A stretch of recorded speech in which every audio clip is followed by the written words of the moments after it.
afternoon to you, and welcome back to your favorite business development program on radio, Masterclass. Masterclass is powered by Joy Business and brought to us by Goyle. Goyle, they say good energy. Goyle, Yenara, Yedia. Masterclass comes your way every Wednesday at 1:30 p.m. and runs all the way through to 2:15 p.m. here on your superstation Joy 99.7. My name, as always, is Yaw Barnafo, and I'm excited to bring you today's edition of Masterclass. Masterclass did take a break sometime in November last year to make way for the World Cup live broadcast of the World Cup series. And Argentina won that World Cup. Kudos to Argentina for winning that World Cup. Now they'll have all the bragging rights all the way through to the next World Cup, and we commend Argentina for that win. Let me also take the opportunity to welcome all of you, our cherished listeners, for staying with us throughout the whole of 2022 and also through to 2023. We appreciate you. Sami, in his message, mentioned that some of our listeners had been asking about the show. We're excited to be back. We did miss you terribly, and we hope that having come back, we'll be able to bring you some good content for your businesses as well. We also want to appreciate our sponsors for supporting us throughout the whole of last year, helping us to be able to bring you Masterclass every Wednesday. And the dedication of you, our listeners, and our sponsors reminds me of a very famous African saying that says, "We are because you are." And that's simply Ubuntu. So thank you so much. Because you listen to us, because you put your radio here at 1:30 every Wednesday, we're able to continuously bring you Masterclass, and for that, we're very grateful. This year, our promise to you is that, so help us God, we'll continue to bring you the content that will help us to grow our businesses, because when our businesses become strong and successful, then our nation becomes strong, and we also become better for it. Naturally, we always say that at the beginning of every period or every year or every process, it's always good to take a step back. One of the advices I gave most of my friends getting to the end of last year, I said that it doesn't matter the industry that you're in or the business that you're in. Some people said to me, "Yeah, I'm in essential services, so there isn't going to be a break for me." If you had a break from your business, all the better. I hope you got some good rest. If you didn't have a break, I hope that on that one day, which was the 25th of December, you didn't have to go to work and you were able to press the stop button and then press the start button again. It's absolutely important to be able to bring the entire year to a stop, a logical stop in your mind, and then start over again. I met a friend of mine this afternoon coming into the studio, and he looked completely tired. I said, "My friend, you didn't rest from last year, and it's going to be a very long year." So I do hope that you were able to press the stop button and you started again. In the words of Benjamin Franklin, he says that failing to plan is just planning to fail. And so we need to strategize, we need to plan, we need to start out properly, we need to be able to take stock of what happened in the previous year and come back and say, going into this new year, how are we going to do things differently? We are back again, the year has started, God has been good to us. How are we going to start the new year? How are we going to do things differently so we don't make the same mistakes that we made in the previous year? Before we continue, though, a quick birthday dedication going out to one of the very ardent listeners of Masterclass, Antoinette Ofori of FBN. It was your birthday yesterday. Happy, so that's a belated happy birthday, and may God continue to bless you. Keep listening to Masterclass. Today in Masterclass, we're going to be talking about getting your finances right for the year ahead, getting your finances right. And when I saw this topic and when we chose it, I said to Marisol's president, my producer, it's a rather interesting topic. It's apt for the beginning of the year, but it's also interesting because of the times that we're in. If you're a business person and you have anything to do with money or understand money in any way, you understand what I'm talking about. But regardless of what the situation is, we can't sit down and say we're not going to do anything about it. We're going to fold our arms and we're just going to mope and cry. No, we still have to live life. We still have to move on. We still have to make something work. And so that's what we're going to be doing. With what you have in your hand, what are you going to do with it? As a business person, you may have put some monies in some, government securities and all of that, and you're crying along with everyone else. But regardless, you have life today, and so all is not lost. Some may be lost for a minute, but not, what are you going to do with the rest that you have? And like we always do here on Masterclass, we bring people of renown to share their thoughts here with us, Ghanaians like you. And my resource person for this afternoon is currently a senior manager, financial advisory at Deloitte. Prior to that, he had worked with Ernst & Young. He was in charge of strategy and transactions.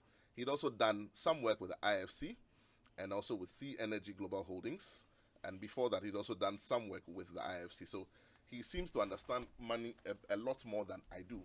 And that's why he's here in the studio this afternoon. My guest for today's show is Mr. Isaac Ocquaye Allotey. Isaac, you're welcome to the show.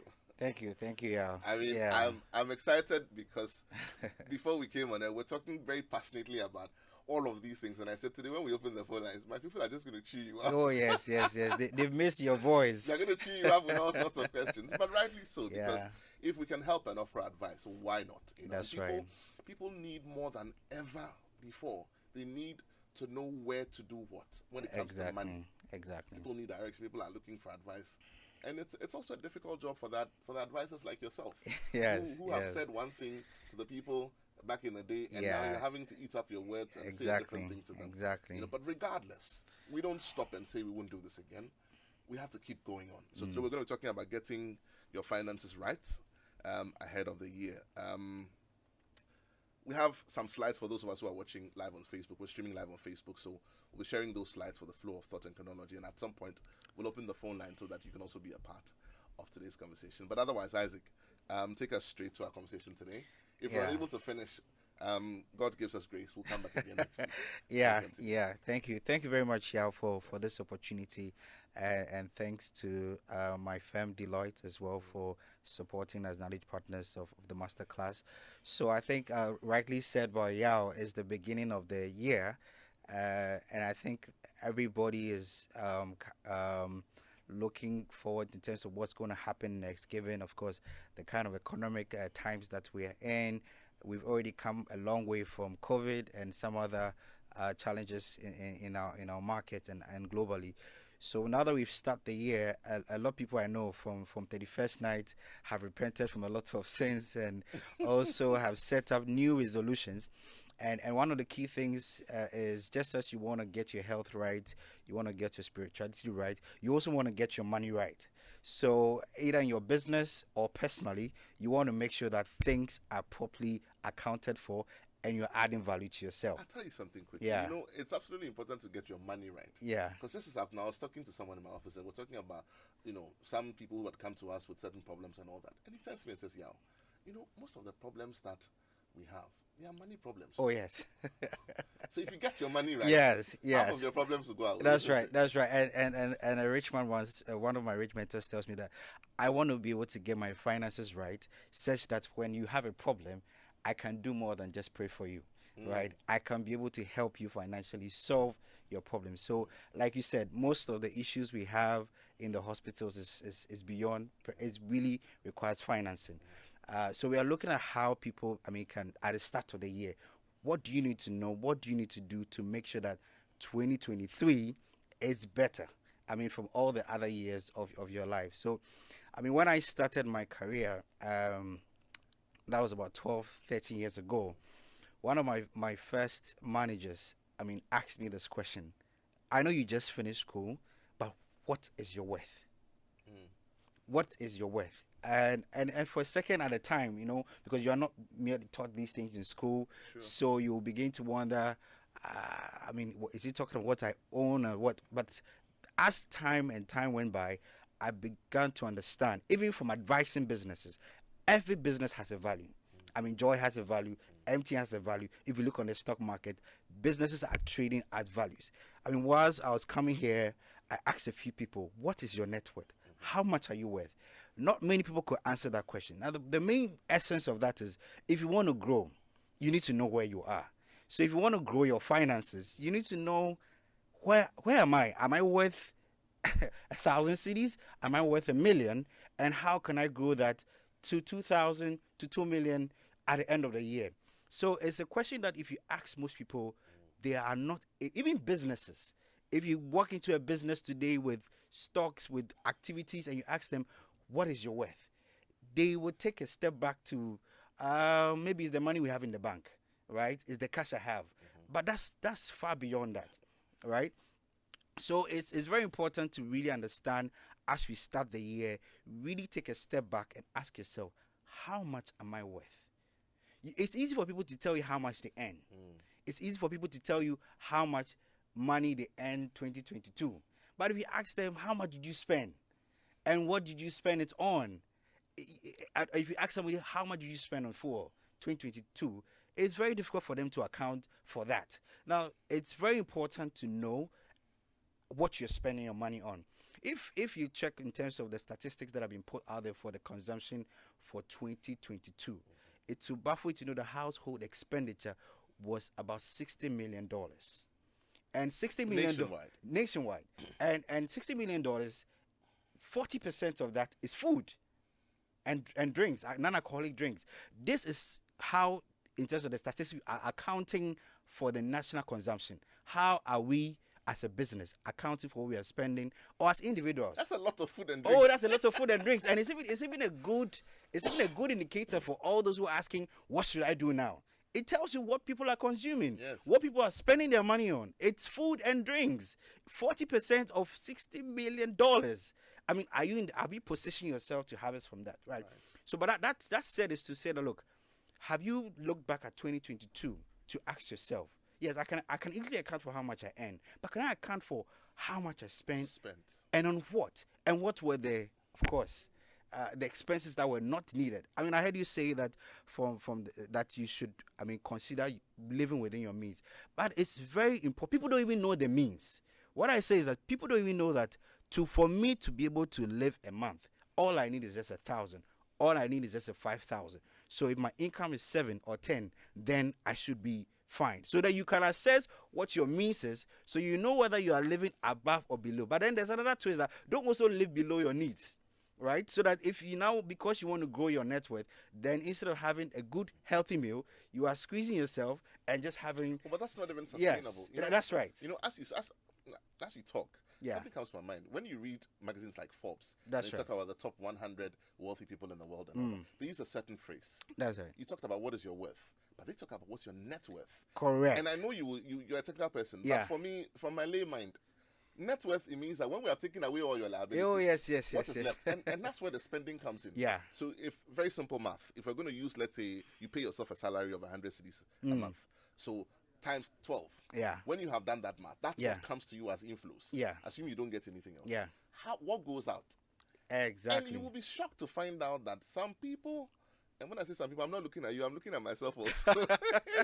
Some people are in a negative position. Yes. You earn 1,200 cedis a year, and you spend 1,500 cedis. Oh, yes. So you are in debts all over. Exactly. No, you know, when they read the national budget and they read it in deficit, I mean, there's a sort of outcry out there. But the question was, what if you read people's personal budgets? You have a lot of people in deficit. Because what happens mostly in some of our culture and our country is that a lot of people are consuming and getting satisfaction from certain things that they are not paying for, right? Others are living and freebies. When they need something, they call an uncle, they call a friend. And life is a zero-sum game. Exactly. So if it comes to you free from somewhere, somebody else is paying for it somewhere. Exactly. And the whole thing too is that, well, if you want to be financially independent, then it means that you're supposed to be able to cater for your needs within your means of income. And have a positive position. Positive position, exactly. So if you look at that, I mean, and from in terms of getting it right, you first want to look at it from an income level. And we always say this, that look at it from an income level. Whatever you earn, analyze it and ask yourself, if I'm earning a 2,000 cedis and a 24,000 at the end of the month, or even if it's a 10,000 and 120,000 at the end of the month, how much am I keeping? Am I working for my landlord who takes 40% as rent? Or am I working for the food vendor who takes about 60% of my salary because I have to buy and spend on vegetables? You know? Yeah. Let me just chip this in. Yeah. And I think that what you're saying is profound. Yeah. We could end the show here today. Because what we are saying is that don't spend what you don't have. Exactly. And the only way you can see it is write it down. Yeah. Take a pen and a paper. Yeah. This and this and this is how much money came to me this month. Yeah. This and this is how much I have spent. Yeah. If you are spending beyond your means, go back to that expenditure list. Have you realized that when let's say you have a salary, you are paid on the day you get paid. Oh, yes. And you walk to the watch seller. And it's my example. I hope that it's also your example. You don't say, how much is the fish? How much is the money? You say, give me fish, give me this. But when it's towards the end of the month, you say, fish near hand. Yes. So the point I'm trying to make is, when the resource runs out, the demand stop. Exactly. It's as if the demands have an ear and an eye. Exactly. When the resource runs out, the demand stops. Yeah. So it comes back to a simple principle that I always have. What is not an option can never become a choice. That's right. If it is not an option, it's not a choice. Your options are on the table. It's 5,000 cedis, Those are your options. Yeah. The moment you spend the 5,000 finishes, your demands will stop coming. That's right. So let's go back to our wish list and expenditure list. Yeah. And fit it to our income. Yeah. And we won't be having this conversation. Yeah, and that's right. I think most people, like we're saying, don't track or don't budget. So the least and the best way is just a pen and a paper. But we are even in a more savvy and a more modern technological world. There are apps. I mean, I use Mint, I use Blue Coins to track and budget the finances. Please give me one of those apps. Oh yes, and you know, it's spot on. It's just like how you text. So you spend, you enter, and it tells you at the end of the month, because you cannot actually keep pen and paper everywhere you go. But you have a phone everywhere you go. So you take an Uber, you make the entry. At the end of the month, it tells you spend this much on transportation. Please, you spend this much. That Yes. I have some of my listeners are in the universities and young people like me or business owners. They want what are some of those apps? Oh, you have Blue Coins, you have Me Wallet. Even there are some local options which are able to track them in the local currencies for you, and it also keeps your balance sheet. As it helps you, for example, if you have some property somewhere, if you have certain things that you've made some investment, it helps you monitor them. And one of the apps that it does a revaluation of those instruments for you, because some of them are now marked to market. So it easily does it, and you can easily adjust your net worth to know whether what you are investing your money or keeping as an asset is worth it. I mean, others say that a house or a car is not an asset, but it is. Just that they have to be depreciated or revalued on year basis. So you know whether it's increasing in value or depreciating in value. So you know whether that increases your or decreases your net worth position. Okay, so that was just, by the way, free info for you. Go to your app store, find an app that helps you to track your expenditure. That's right. And revenues. That's right. You can always see your net position. Yeah. So that's it. I mean, what we said is that once you know your net worth from the beginning of the year, the real engine to changing your net worth is financial planning. And the beginning of that is the budget. So like I said, know your income, forecast it, analyze it, and agree, starting point, to the barest minimum, 10% pay yourself. Because when you take that money, you pay the watchy seller. When you take that money, you pay your landlord. You pay, your kids' education. But you're not working for them. You're working for yourself. So that when you have that 10% for yourself, you can look back after 10 years of having worked, you can have that money sitting in an investment, say that this is the fruit of my labor. Right? And it's the same for most people that, so if you're not able to first of all do that, then you have almost everything going at the end of the month, and now you begin to ask, saying, what is the price of this? Do you know the interesting thing that's happening now? While people are crying, saying that I've got money in government instruments and I've lost money, some people are quiet. Yeah. Some are quiet because they're not affected. Yeah. But do you know the other side of it? Some are not affected because they haven't saved. Oh, yes. So when they ask the question, you meet someone and they say, yo, so have you lost any money? Then you are quiet because suddenly your irresponsibility. Exactly. So you didn't save the whole year. Yes. To put money anywhere. It's not like it's under your bed. It's in some current account. It's in some treasury bill. You didn't save. Yeah. You are even in a negative position. Yeah. So this bond market thing. Oh, no. It doesn't affect. Yes. No, but we should be a bit more responsible than that. Yes. As businesses, as individuals. That's the very point, is that, so when you put aside that 10%, where do you invest? Exactly. So if you you had that culture, you would have been in a similar situation, of course, trying to revalue where your money is and whether this exchange will even affect you or not. But the whole thing is, even as you do the estimation of your income and your expenses, you also want to look at, people sometimes just focus on one stream, right? As an individual, salary is one of the basic aspects, but there are other means of earning income. Multiple streams, right? Others could also extend their services beyond their regular time into something else. Even as we talk about food, there are others that after they are 5, they have other things that they do in terms of food vending as part of the job. Others even go ahead and subscribe their vehicles on the Uber platform or some of the app hailings and go on that after work. Right? These are other means to broaden. So have a side hustle. Exactly, to broaden your source of income. And then you also come to specifically your expenses. Now, with the expense aspect, when people talk about savings, they confuse savings with expenses. What we say is that you also need to save for future expenditures. I mean, in this country, we are, of course, irrespective of what the law says, that rent must be paid every 6 months. There are landlords who charge 2 years advance rent. So what do you have to do? Every month, you need to save towards those future expenditures, right? You also, if you have kids, you have your terminal payments. So those terminal payments, for now, if they've started the term, you should have saved I mean, from the previous term to now, said that when they have reopened school, it's not now that you have to pay cash and carry, or I mean, from your earnings every month to that. No, you have to have a forward look. So what I'm saying is that the saving aspect is you have to know some of your future accumulated expenditures. Rent is one of those. So school fees. School fees is one of As those. you're talking, I'm looking at you, I'm thinking, those who chop the Christmas basama. Oh, yes. But hopefully, I think we said here on Masterclass a lot more times, so a lot of our listeners did not fall into that trap. I mean, as for our listeners, they're descending listeners. That's right. So they put the school fees aside. So now they're not screaming. Yeah. And also, if you have some future project that you want to undertake, those are savings. Those are not investments. Yeah. So you need to save towards all those. And then, people don't even save for emergencies, right? Because there can be disruptions in the job market, as we are having now. Yeah. Do you have savings that you have a 6 months cover, 3 months cover of your means, your basic means for feeding, for shelter, for clothing? Do you have a cover in that sense? In other words, if you lost your job today or your stream of income, can you go for 6 months without money coming from anywhere? Yeah. I think we'll leave that to settle for like 4 seconds. Then let's continue. That's right. I mean, and that's the reality on the ground. Just like you say, people, and that's the kind of shock that we are not prepared for. Forget that you lose your job. There are other predicaments, health, right?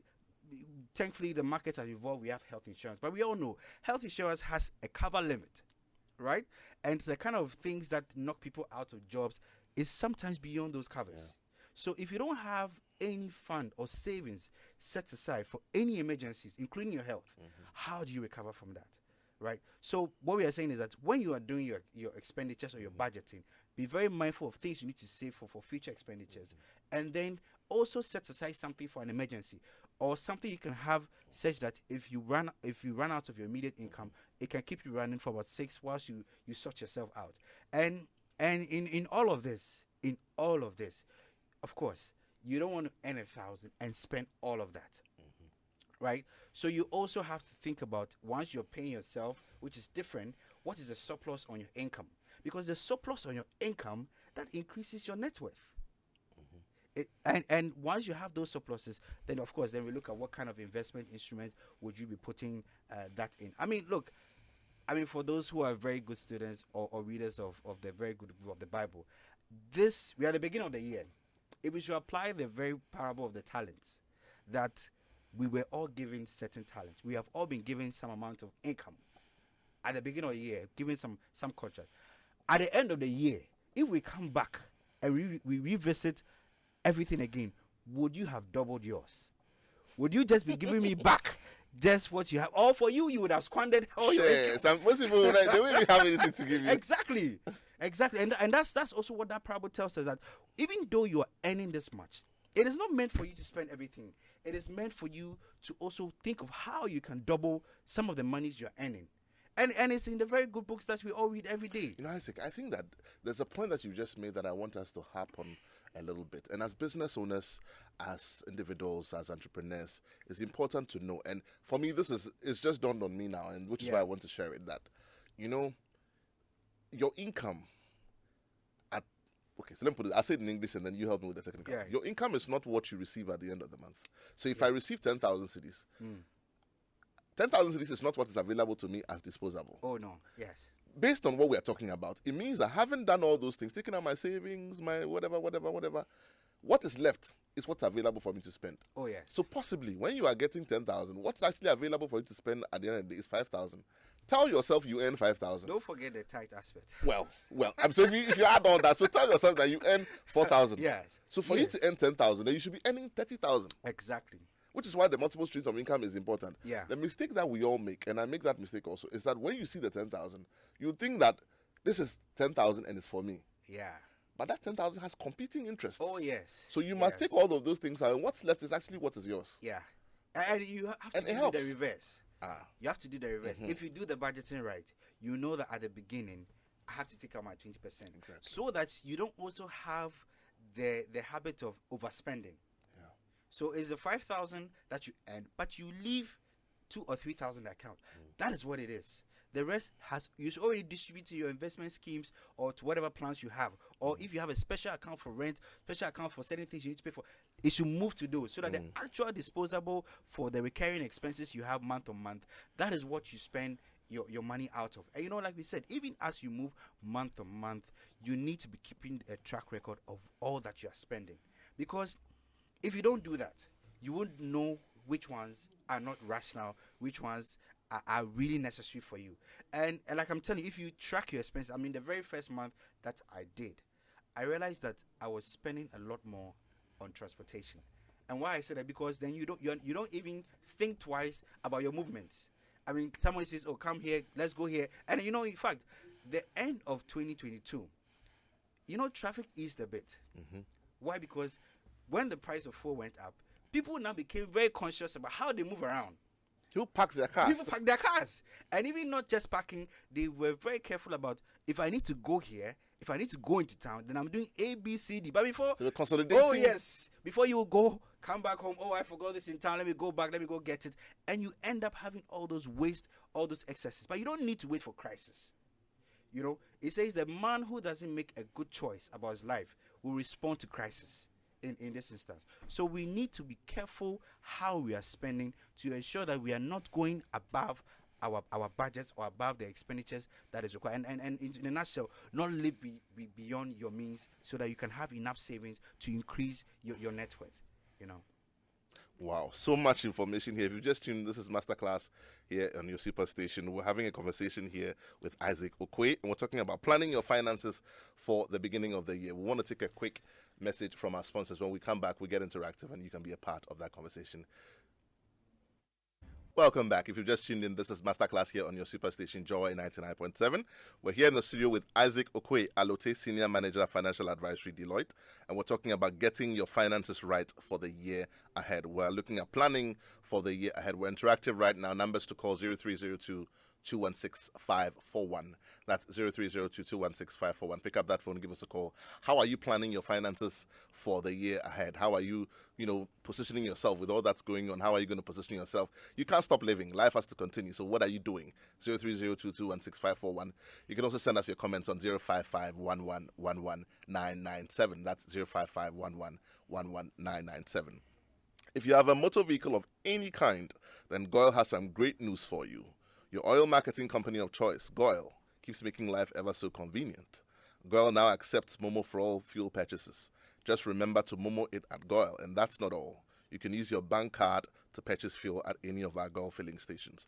Goyle, good energy, Goyle, Yenara, Yedia. Phone lines are open. Numbers to call 0302 216 541. You can also send us your comments on 055 997. Isaac, let's keep talking while we're waiting for the phone lines to ring. Yes, I have a question that I want to ask, ahead of all of that. In planning your finances, either as a business or as an entrepreneur or as an individual, where is the place of insurance in that process? Insurance is on our markets, it's, in our businesses, but it's not very big with individuals. That's right. And so in planning, let's say, your finance as an individual, where would be the place of insurance? People say, Matthias, I've never been able to, I'm not getting any benefit from it. Is it a viable thing to look at? Yes. Is it necessary? What are some of the benefits? Why should I put money away in insurance when I can be putting it away in some instrument that will give me 2% every whatever? What's the place of insurance in financial planning? So just very briefly, if you will. I think insurance is, in our market is not, the education hasn't gone wide. That's why if you look at the penetration in insurance, it's just even up below 3%. Of the population? Yes. But you see, the value of insurance, everybody needs an insurance. The basic of what we all understand is a motor vehicle, right? Mm-hmm. And the basics of this is a third party. You never estimate what will happen on the road. And they always say that if the probability is high that the event can occur, and if it does occur, the damage is higher than what you can expense in that month, it's better to insure it. You see, I'm asking this question because sometimes we talked about planning for disruptions. That's right. And things that are unexpected. And That's so, right. you're living your life, mending your business, you're earning 5,000 cities a month, and you're spending only 2,000 cities because you're putting away all of that plus your tithe and everything else. Yes. And then something happens and you have a car which you think is going to take you the next 4 or 5 years. That's right. And then some dude runs into your car and the car is totaled. Yeah. That's unexpected. That's unexpected. And the probability of that is high. And once that happens, the damage and the cost involved is also higher than what you might be willing to or can afford to expense in a month. That's why it's really necessary to have your car insured. Also for your house. I mean, it's one of the most valuable investment. We don't even think about that. Property insurance. Property insurance. Should anything happen, how would you get that value back? And you cannot expense the amount of money it takes over time to get it back. And that's why it's better to have insurance. That's why you also have life insurance and the various products now in the market. Like we talk about, do you even have some emergency funding? You can actually have insurance to cover you should you suffer any kind of illness that takes you out of your job. That alone is some kind of an emergency a backfall for that. You understand? Yeah. I think I have a caller on the line. Good afternoon. You're welcome to Masterclass. Your name and where you're calling from. Hi, my name is Craig. I'm calling from Accra. Good afternoon, Craig. Talk to me. Yes, so I want to find out from Isaac, what would be the best investment plan would he suggest for a Ghanaian to go into, looking at the current situation? Our governance situation in the country is not predictable anymore. So what would be the best investment that he will advise that as a Ghanaian, maybe a young person, a young entrepreneur, you should be putting your money to? So much, Kweku. Please keep listening. If you are watching us on Facebook, you'll notice I'm smiling very broadly, and so is Isaac. But Isaac, do you want to have a go? Yeah. Yes. So that's a very good question, and I've had that question from a lot of my friends. A lot of people. Yeah, and the real thing is people look at investments from only the trade of the instruments, right? The capital market, but there's direct and indirect. I like what he said as an entrepreneur, and there are other areas you can invest directly. Business. People still have needs. There are certain things that you can venture into that you can deploy your capital and still make a reasonable return. But it is when we had the notion of risk-free that I am not ready to take any risk. Because when I give my money to Kweku, I don't know whether Kweku is going to be able to pay me back, and then I have to go and report him to the police, and then he has to pay to the court, and Kweku is owing 10 other people, and then the money comes in, they split it into 10, and yes, So you have that. You have that where you place your capital in the hands of others, but you also have the situation where you can also employ your own capital, right, in some form of a business. Now, if we look at, of course, what's happening in the market, of course, people are concerned about the debt exchange and the issues with the bonds and all of that. Yes, indeed. At the time, those were very good safeguard instruments. But because of the current situation of the economy, they are having to look for certain solutions to try and restructure. The good and the bad, we all know. It will save us as a nation, but of course, people will also get hurt. And there are certain pros and cons. Now, we will not, of course, advise because you would invest for a return. And per whatever outline has been put there, there are no immediate expected returns. But there are long-term returns from those holdings. But don't forget, you still have your short-term treasury bills, which still gives reasonable returns as it stands right now. Right? So if you don't want to take any risk, that is an option. But there are also some other instruments in the market that are not placed in the bonds. There are other mutual funds that have directly also invested in other entities and performing very well, and not linked, or the underlying instruments are not the bonds, for which is giving a lot of people concerns now. But what I would really say is it's always best to have a financial advisor, because he can assess your financial situation and your risk appetite and know whatever it is that you expect. And your specific set of circumstances. Exactly. So quick, what I'm going to recommend is that you need a financial advisor. That's where I was going to go, because what you didn't tell us was what your personal circumstances. That's right. And for every entrepreneur listening to us who probably has the same question, it would be good to get an advisor. And that's why Isaac and his people at Deloitte are here. I'm sure that at some point before you go, you will put the contact details out. So that, my listeners, if they want to reach out, will be able to get some kind of support, because everybody needs to know where to put their money these days. I've got Richard Frimpong from OEB Estate. He says, good afternoon, hope you guys are doing well. Yes, we are, Richard. So the lecture is very deep. I'm really learning a lot. Keep up the good work. Okay, so that's some good feedback coming to you from will you be? Thanks, Richard, thank you so Richard, much yes. for that feedback. Phone lines are still open. Numbers to call 0302 216 541. That's 0302 216 541. Pick up that phone, give us a call. How are you planning your finances? I'm sure everyone has New Year's resolutions. Yeah. And part of those resolutions are that I want to have a closer walk with God. I want to be a good boy, a good girl. I want to stop sinning. I want to my money to be. Yeah. So talk to us about the money part. The Yes. God part, when we host a show on Good Morning Jesus, that one you can call and share with us. If you want to send us a comment, you can do that on 055 111 So we're talking about insurance. Life insurance is key. Yes. A lot of people don't know about it. And like Yeah. you said, the penetration is just about 3% or so. Yeah. But property insurance, a lot of people don't seem to have it because they don't understand it. They don't understand it. And if you have a business and you have any investment, whether it's a shop, the things you've bought, the things you've imported, can you have them insured? Yes, The items. I think for business, I think you can have your stock insured, and for those who move goods a lot, I mean, because also the nature of the road, so that beyond just insuring the vehicles, you can also have the goods in transit insured as well. I mean, there are insurance experts who can, of course, better explain all these products. But all this, like I said, is because some of these events are highly probable to happen, and if they do happen, you do not have the capital to redeem yourself to where you were before. It's better to ease off a percentage of that risk and then have that cover in place, you know. And also these days they are also putting in place some insurance packages even for your kids' education. So now we are saying that, say, for their college, there are other ways in which you can have some insurance product that ties in, so when it's time for them to have their education, a higher education, then those things will trigger. You don't need to then have to take out of your normal salaries or need to have some big savings somewhere to cater for that. So there are various products that are coming out now and then, which helps people to be able to mitigate all these unforeseen and risks that they can't manage if it does and for happen. every man who gets up every day, goes out there to work, who has a family that's depending on you, I'm sure one of the things you're thinking about is, I'm working hard for my family. Yeah. But one of the fears you have is that if I'm not here today, if I don't make it home after work today, That's right. what's going to happen to my family in terms of, well, you think of other things, but you think of the finances. And I always say that one of the reasons why people in other jurisdictions, their children will have a million reasons to do better after their fathers have passed is because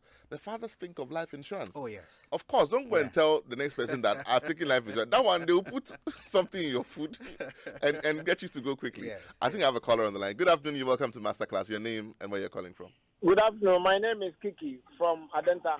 Good afternoon, Kiki. How's Adenta this afternoon? By God's grace, you're fine. Brilliant. Talk to me, Kiki. I'm enjoying the presentation and I want to ask a question. Yes, I have an investment with Data Bank.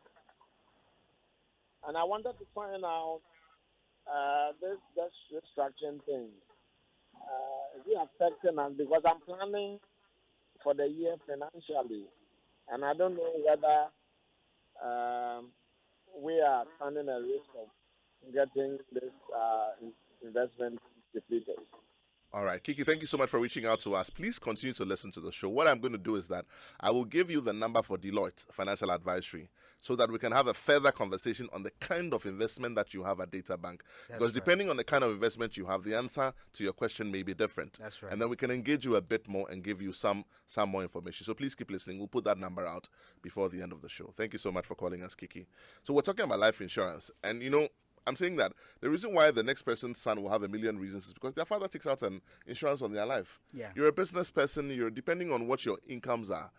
You know, you can afford a certain cover. Yeah. And so people take out 100,000 Ghana cedis, 200,000, 300. It doesn't mean you're going to pay that money. They Yeah. compute a small fraction of it and you pay that as premium. Yeah. And God, touch wood, if something happens to you, that money goes to your family. Yeah. You know, I've always said to people that when there is bereavement, when there's money available, you cry differently. Oh, yes. When there's no money to you, cry differently. Yes. So yes. reduce your burdens and Let me share a personal life experience with the life Yes. insurance. And to the blessed memory of my mother. My mother passed when I was in the final year, about to write my final exam. Oh dear. And at the time, we were just supposed to also pay the final fees. And I remember she was traveling as you back, and that's it. But like you said, what helped carry us through to the point of completion was because she had a life insurance. There you go. Right? So once we, of course, and she kept her documentations and kept her papers right. So once we got access to that and made a claim against it, that was able to support our education to the very end. Now imagine she didn't. You have to find that money. Exactly. Imagine she did it. So you can never tell when certain life events will happen. But it's for the benefit of your children, for all who depend on you, that you need some form of cover. You understand? And this is, look, if that wasn't in place, I wouldn't know where within 2 to 3 months to circle around to raise that money to get that done. And I'll encourage any parent, any father, any mother here working, it is always best to have that, because you do it not for yourself, but you do it for your kids. Because sometimes, you cannot put your hopes on extended family or friends. I mean, once the funeral is done and everybody extends their condolences, that's it. It's not even once the funeral is done. We had a show here. We had some people here talk to us about, what happens when a person dies and their finances. Right. The day you die, your finances, they shut down like that. Oh, right. Right. No one can access even the money in your account. Right. Unless they go through certain processes. That's right. And that puts so much pressure on your surviving spouse. That's right. Right. Whether it's husband or wife. So yeah. It's key. I mean, I think we have pushed the point home enough. How do they reach you guys at Deloitte if they want some advice, like Kiki and everyone else who's listening? Yeah. So I think, is there a number they can call? Just one sec. I'll get it out. But I think we are also available on all the social media platforms. So if you go on Facebook, as we are interacting there right now, you can find Deloitte. If you also go onto if you just Google Deloitte, you will have a contact there that you can reach out to us, and whatever questions or whatever needs you have, we will be able to support you on that. Right. Well, I've got one last question here. This one is from Edmond. Edmond, you didn't say where you're reaching us from. He says, good afternoon, Yaw, and your resource person. Very educative program. What are some of the possible multi-sources of income that your resource person can suggest for an average Ghanaian worker? When you answer that, round up today's conversation for us and give us our takeout and what we should look forward to in the conversation next week. Yeah. Yes. So one of the easiest things that I'll tell every working class person is we are all employed. But don't see yourself so much of an employee. See yourself as a business, because you're offering a service to your company. Now, why do I say this? The service you offer to your company is within a certain time frame. There are other things you can add on to yourself. If you're an accountant in your company, you could, learn to be an app developer. You can learn to be a financial advisor. Right, whereby you can then extend and offer other services. This is still within the service bandwidth. You can offer those services to other people in need out of your working, hours. And also that's where you also have in terms of the entrepreneurial aspect of things. What else can I do? What can I invest? Some can teach, some can bake, exactly. Some can cook. And so there are several services. Some can dance. Exactly. So they teach kids dance and classes. And then you can do that on the weekends or on your leisure time. But the main point is, if you begin to have that shift of mindset that I own myself, I give the best to my employer now, but then what else can I offer to others with the rest of the time that I have? And you also will look at, okay, based on how much I earn. I always use this basic example. If you sell pure water today, your return, is higher than any kind of trade or commodity that you have. Just think about it. How much they buy the bag of water for now, which is about 4 cedis or 5 cedis. Do you know how much they sell a sachet to you, and how many pieces are in it? When you do the returns on that, even that alone should tell you that there are other means, right, of trading, other means of applying your capital, as little as it might be, for you to still earn a return. Now, you might not see it making you returns in the volumes, but make sure that it's scalable. So today you have the bag that is going. Tomorrow it becomes 10 bags. The next minute it becomes 100 bags. And you have that escalating income on and on and on. So Edmond, look to the food industry, which constitutes about $40 million a year here in Ghana 2022, and look to your personal enablement. Yes. What is it that you do very well? Look to all of those things, and they can become enablers for a source of income, multiple sources of income. That's right. Let's try and squeeze this. This one is from Moses Jabing from Amasaman. He says, I wanted to ask if property insurance is an investment. I've debated my friends and we still haven't come to a conclusion. Okay, so here's what we'll do. Moses, Yes. we will write down this question. Yes. We will open the show next week, God willing, Yes. with this question. Please tune in next week when we come and we can answer this question. What's the one thing that we should remember from today's conversation, if remember nothing at all? If there's anything you need to remember, know your net worth. Know your net worth. Know your net worth. Thank you so much, Isaac Ocquaye, Deloitte. You've spent some time with us and you've shared wonderful information. But this is how we bring an end to today's edition of Masterclass. God willing, next week we come your way again with another exciting edition. Thank you for listening, and we'll see you same time next week. Up next, we continue with The Ignition.